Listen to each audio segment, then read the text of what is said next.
नमस्कारम मित्रों।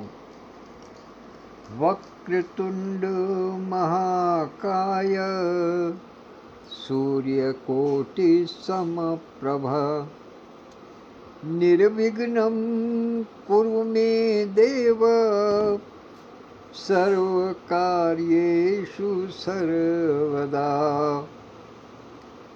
गजाननं भूतगणाधिसेवितं कपित्थजम्बूफलचारुभक्षणम् उमासुतं शोकविनाशकारकं नमामि विघ्नेश्वरपादपङ्कजम्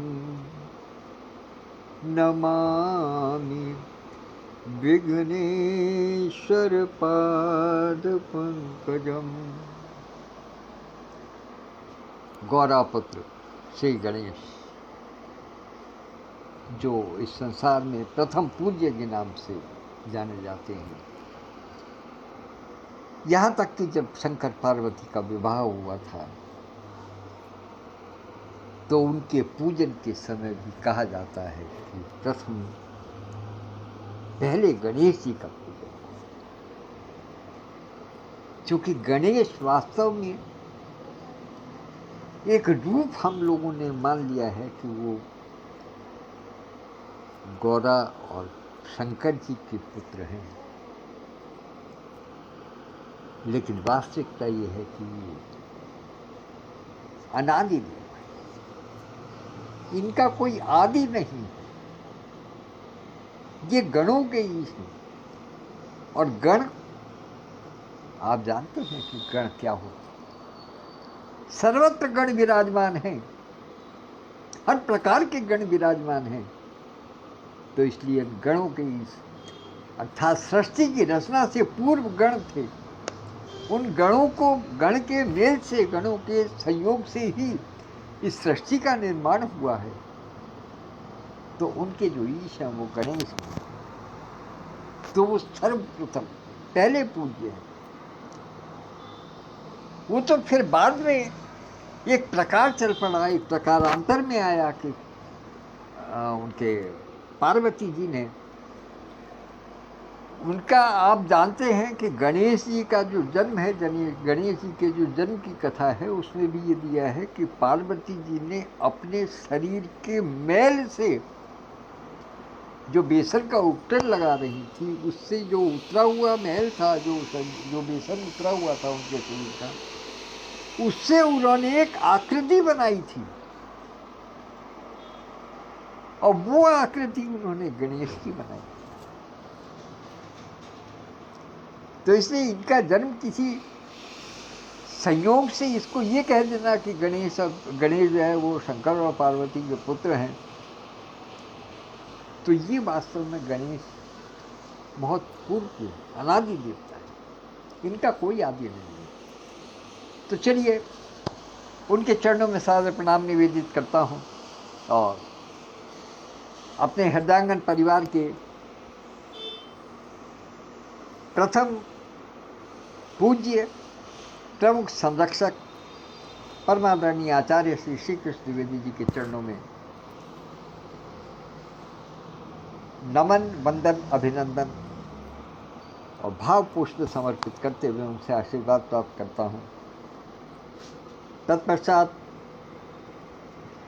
पटल के संस्थापक एवं राष्ट्रीय महासचिव आदरणीय विधुभूषण त्रिवेदी जी को सादर प्रणाम निवेदित करता हूँ। आदरणीय राष्ट्रीय अध्यक्ष डॉक्टर विद्युत प्रभा चतुर्वेदी मंजू दीदी को सस्नेह अभिवादन प्रस्तुत करता हूँ। दोनों इस समय उपस्थित हैं, उन दोनों की गरिमामय उपस्थिति को प्रणाम निवेदित करता हूँ। इस हृदयाङ्गन नीतिका फेसबुक पटल को मूर्त रूप प्रदान करने वाले आदरणीय हरिवाणी जी को सादर प्रणाम अभिवादन निवेदित करता हूँ। समस्त संरक्षक मंडल और सभी गणमान्य व्यक्तित्व साहित्यिक, सामाजिक, सांस्कृतिक और आध्यात्मिक व्यक्तित्वों को मानसिक प्रणाम निवेदन करते हुए आज की अपनी वार्ता पर आ, जैसा कि आदरणीय संस्थापक महोदय ने पूर्व में ही सूचित कर दिया है कि आज मैं राजा जनक के कुल में जो एक नाम उनको, एक जो उपाधि उनको विदेह की मिली थी, उसके विषय में वो संस्मरण, वो पौराणिक संस्मरण आज देना चाहता हूँ। क्योंकि आप सब जानते हैं कि आज बुधवार का दिन है और आज पुस्तक विमोचन, पुस्तक चर्चा, पुस्तक समीक्षा अथवा संस्मरण का दिन है। तो ये जो मैं आपको कथा प्रसंग दे रहा हूँ, इसको आप पौराणिक संस्मरण का रूप मान करके लीजिएगा, क्योंकि ये कम से कम आगामी पीढ़ी की बहुत कम लोग होंगे जिनको कि इसके विषय में जानकारी होगी। इसे मैं समझता हूँ कि ये जो अंक है ये बहुत महत्वपूर्ण होने जा रहा है और आशा करूँगा कि ये एक लंबे समय तक इस पटल पर सुरक्षित रहेगा। तो आइए कथा प्रसंग में प्रवेश करते हैं। मनु के पौत्र जिनसे मनुस्मृति चली है, तो मनु के पौत्र और इक्ष्वाकु के पुत्र एक राजा निमि हुए। बहुत ही धर्मात्मा, बहुत ही तपनिष्ठ व्यक्ति थे। अपनी प्रजा का पालन बहुत ही प्यार से, बहुत ही हर प्रकार की सुख सुविधा का प्रदान करते हुए वो अपनी प्रजा का पालन पोषण करते थे। उनकी अभिरुचि धर्म की ओर बहुत अधिक थी, आध्यात्मिकता की ओर बहुत अधिक थी। तो एक बार उनके मन में आया, मैं नहीं कह सकता कि उनके मन के स्वयं की उपज थी या किसी ने उनको इस बात को सुझाव दिया था, लेकिन उनके मन में आया कि मैं एक बार सहस्त्र वर्ष का यज्ञ करवाना चाहता हूँ, सहस्त्र वर्षाधिक यज्ञ कराना चाहता हूँ। तो उसके लिए उन्होंने प्रमुख आचार्य के रूप में चयन किया अपने मन से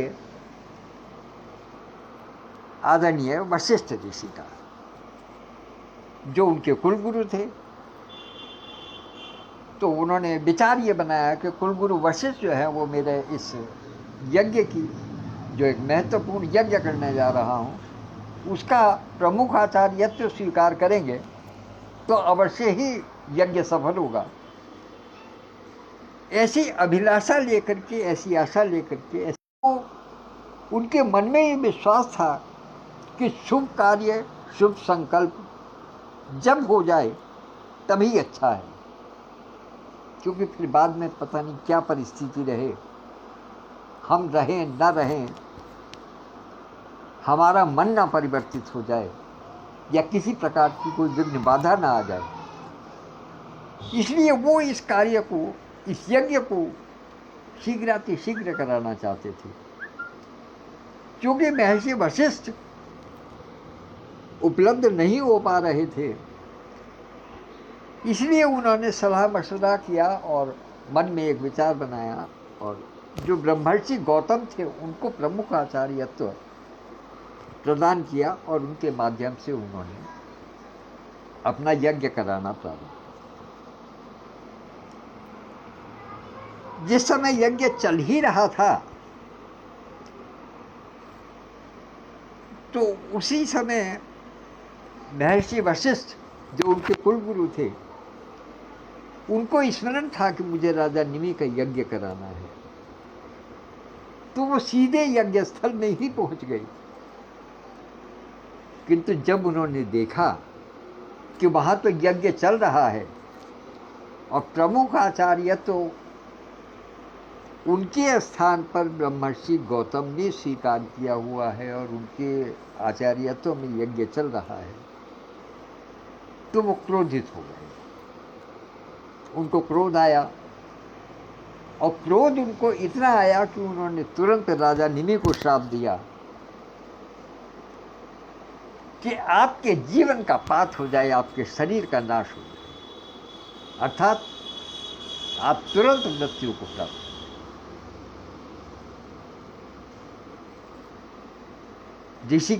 ऋषि वशिष्ठ, तपोनिष्ठ, तपस्वी, उनका श्राप भला किस प्रकार से निष्फल हो सकता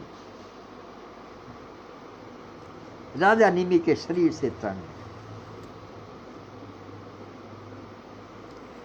और शरीर से जैसे ही प्राण निमटे तुरंत ऋषि वशिष्ठ वहां से चले गए। कुलगुरु वशिष्ठ उनको श्राप दे करके चले गए।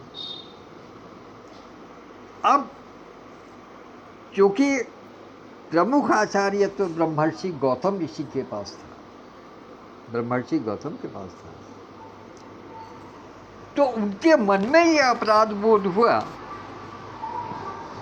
कि अरे मैं जिसका यज्ञ पूर्ण कराने जा रहा था, मैं जिसके निमित्त यज्ञ कर रहा था, जिसके कहने पर यज्ञ कर रहा था,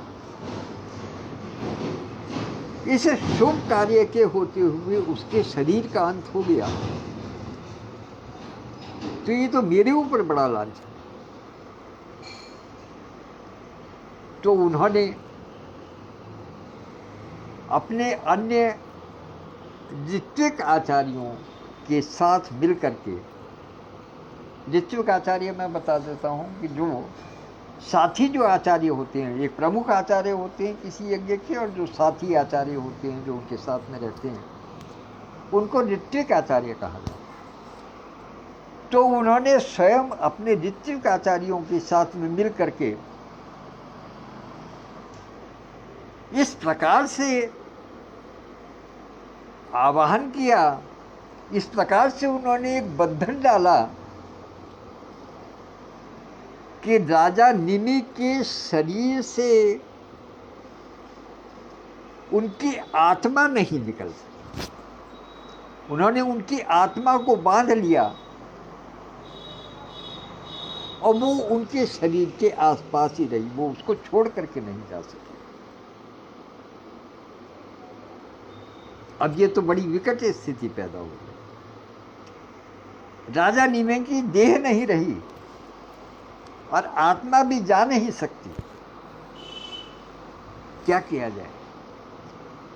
देवता जो थे वो सब परेशान थे कि आत्मा जा नहीं रही है, शरीर रहा नहीं है, तो कैसे आगे बात करें? तो उन्होंने राजा निमि को कहा, चूंकि ब्रह्मर्षि गौतम भी कोई कम पहुंचे हुए नहीं थे, उनके मंत्र बल के, उनकी मंत्र शक्ति के आगे कोई देवता कुछ नहीं कर पा रहा। यहां तक कि यमराज भी विफल हो गए उनके मंत्र शक्ति के आगे। तो देवताओं ने राजा निमि से कहा कि आप शरीर ग्रहण कर लीजिएगा, तो उन्होंने इनकार कर दिया कि नहीं, मैं अब इस देह को धारण नहीं कर सकता, क्योंकि ये मेरे कुल गुरु ने मुझे शाप दे करके मुझे इस देह से रहित किया है। मैं अब इस देह को पुनः धारण नहीं कर सकता। इधर ब्रह्मर्षि गौतम इस बात के प्रण में थे कि नहीं, मुझे इनकी आत्मा को नहीं जाने देना है।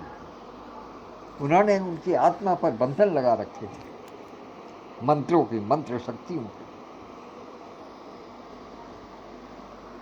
ऐसी स्थिति में ब्रह्मर्षि गौतम ने और जो उनके ऋत्विक आचार्य थे, उन्होंने जो राजा निमि की मृत देह थी उसको मथना प्रारंभ किया। मथना क्या, कोई मथनी से लेकर के नहीं, अभी तो मंत्रों के बल से उसने हलचल पैदा की, और उस हलचल को इतना मथा, ऐसी तेज हलचल पैदा की कि जिस प्रकार से समुद्र के मंथन से रत्न निकलते हैं, इस प्रकार से उनके शरीर के मंथन से एक राजकुमार उत्पन्न हुआ और बाद में जाकर के वही राजकुमार इस वंश को आगे बढ़ाने वाला, क्योंकि वो राजकुमार मृतदेह से उत्पन्न हुआ था, अर्थात उसके पिता देह में नहीं थे, इसलिए उसका नाम विदेह पड़ा। बिना देह से उत्पन्न हुए व्यक्ति को विदेह कहा। और उसके आगे फिर जितने भी चले, क्योंकि जब मूल बीज जिसको कहते हैं, जिससे वृक्ष बनता है, जिससे पूरा वंश चलता है, जब वही देह में नहीं था तो निश्चित रूप से उनका पूरा वंश विदेह वंश कहलाता। और इस प्रकार से जो शासन चला वो विदेह का शासन चलता रहा, और जिस प्रकार से उनको एक जनक की उपाधि मिली हुई थी, इसी प्रकार से उनको विदेह की उपाधि मिलती रही। अब उस विदेह के अर्थ को कितने लोगों ने सार्थक किया, वो एक अलग विषय है, वो एक अलग विषय है। क्योंकि विदेह का वास्तविक अर्थ जो कथा प्रसंग है वो तो ये है जो मैंने आपको अभी बताई, लेकिन विदेह का वास्तविक अर्थ महाराजा क्षीरध्वज जो माता सीता के पिता थे, जिनको माता सीता प्राप्त हुई थी, वो सही मायने में विदेह थे, क्योंकि वो देह की चिंता से मुक्त थे। उन्होंने देह एक तरफ रखी थी, ज्ञान के अतिरिक्त उनके सामने कुछ नहीं था। उनकी देह के प्रति आसक्ति नहीं थी। जिस व्यक्ति के पास देह के प्रति आसक्ति न हो, जो केवल ज्ञान को ही सब कुछ मानता हो, या जो कुछ आध्यात्मिक शक्ति के आधार पर ही चलना चाहता हो, वो सही मायने में विदेह है। इसलिए सीता जी को वैदेही कहा गया। अब आप कहिएगा कि आखिर में फिर राजा निमि का क्या हुआ? वो जो राजा निमि थे, जिनके शरीर को मत करके ब्रह्मर्षि गौतम ने इस वंश को आगे बढ़ाया था, या वो साधन उत्पन्न किया था जिससे कि वंश आगे बढ़े, तो निमि का क्या हुआ? क्योंकि ब्रह्मर्षि गौतम ने उसको आत्मा को तो जाने से इनकार कर दिया। आत्मा तो उनकी गई नहीं, जा नहीं सकी। तो देवताओं के आवाहन पर, बहुत विनम्र अनुरोध पर उन्होंने स्वीकार किया। बहुत एक छोटी सी बात, और वो ये कि उनका वास पलकों में रहा। निमि का अर्थ पलक भी है, जो हमारी आंख के ऊपर है। तो राजा निमि का वास पलकों में रहा। तो इसलिए जब तक मनुष्य के शरीर के अंदर आत्मा है, तब तक निमि उसके साथ है। और इस पलक झपकने की जो एक क्रम है, जो समय है, जो क्षण है, जो पल है, उसको हम निमिष कहते हैं। इसीलिए वो निमिष कहलाता है। अर्थात बिल्कुल सूक्ष्मतम जो अंश है समय का, वो निमिष कहलाता है। और उस निमिष को पलक झपकने के समय से ही आंका जाता है, वही निमिष कहलाता है। तो इस प्रकार से राजा जनक का परिवार और माता सीता का परिवार विदेह कहलाया और माता सीता वैदेही कहलाई। तो इसी के साथ यहाँ ये संस्मरण विराम पाता है और मैं अपने सभी साथियों से जो देख रहे हैं वो और जो बाद में इसको सुनेंगे उन सब से आज्ञा लेता हूँ और कल कुछ और लेकर के फिर आप सबके सम्मुख उपस्थित होगा। तब तक के लिए आदेश दीजिएगा। जो उपस्थित हैं उनका बहुत बहुत आभार, बहुत बहुत धन्यवाद। नमस्कार।